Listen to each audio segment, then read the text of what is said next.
तुम मुझे खून दो, मैं तुम्हें आज़ादी दूंगा। नेताजी सुभाष चंद्र बोस। आइए हम अपने महान नेता के महान भाषण सुने। दोस्तों, मैं चाहता हूं कि आप एक बार फिर महसूस करें कि आपके पास आज़ादी हासिल करने का एक सुनहरा मौका है। ब्रिटिश दुनिया भर के संघर्ष में उलझे हुए हैं और संघर्ष के दौरान उन्हें कई मोर्चों पर हार के बाद हार का सामना करना पड़ा है।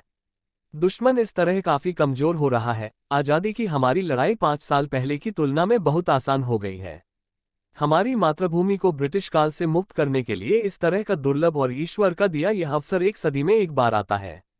इसीलिए हमने प्रण लिया है कि हम इस अवसर का पूरा फायदा अपनी मातृभूमि को अंग्रेजों की गुलामी से आज़ाद करने में उठाएंगे। इस आधुनिक युग में हथियारों और आधुनिक सेना के बिना निहत्थे लोगों के लिए आज़ादी पाना असंभव है। ईश्वर की कृपा से और उदार जापानियों की मदद से पूर्वी एशिया में मौजूद भारतीयों के लिए हथियार पाकर आधुनिक सेना खड़ी करना संभव हो गया है। आज़ादी हासिल करने के प्रयासों में पूर्वी एशिया के भारतीय एकता में बंधे हुए हैं और धार्मिक और अन्य भिन्नताओं का, जिन्हें ब्रिटिश सरकार ने भारत के अंदर हवा देने की कोशिश की, यहाँ पूर्वी एशिया में नामोनिशान नहीं है। पूर्ण लामबंदी के कार्यक्रम के अनुसार मैंने आप लोगों से जवानों, पैसे और सामग्री की मांग की थी।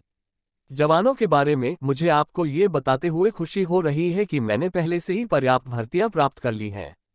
हमें मुक्त हुए क्षेत्रों के प्रशासन और पुनर्निर्माण के लिए सभी वर्ग के पुरुषों और महिलाओं की आवश्यकता है।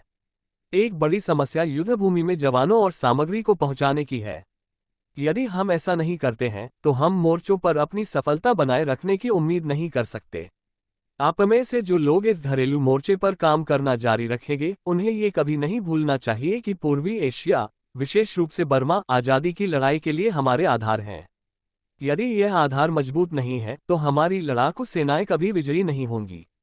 याद रखिए, यह एक संपूर्ण युद्ध है और केवल दो सेनाओं के बीच की लड़ाई नहीं। आने वाले महीनों में मैं और युद्ध समिति के मेरे सहयोगी चाहते हैं कि अपना सारा ध्यान लड़ाई के मोर्चे और भारत के अंदर क्रांति लाने के काम पर लगाएं।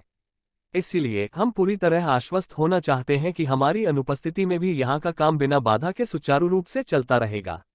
दोस्तों, 1 साल पहले जब मैंने आपसे कुछ मांगे की तो मैंने आपसे कहा था कि अगर आप मुझे पूर्ण लामबंदी देंगे तो मैं आपको एक दूसरा मोर्चा दूंगा। मैंने उस प्रतिज्ञा को निभाया है। हमारे अभियान का पहला चरण समाप्त हो गया है। हमारे विजयी सैनिकों ने दुश्मन को पीछे धकेल दिया है। आगे के काम के लिए अपनी कमर कस लें। यहाँ किसी को भी आज़ादी का आनंद लेने के लिए जीने की इच्छा नहीं होनी चाहिए। एक लंबी लड़ाई हमारे सामने है।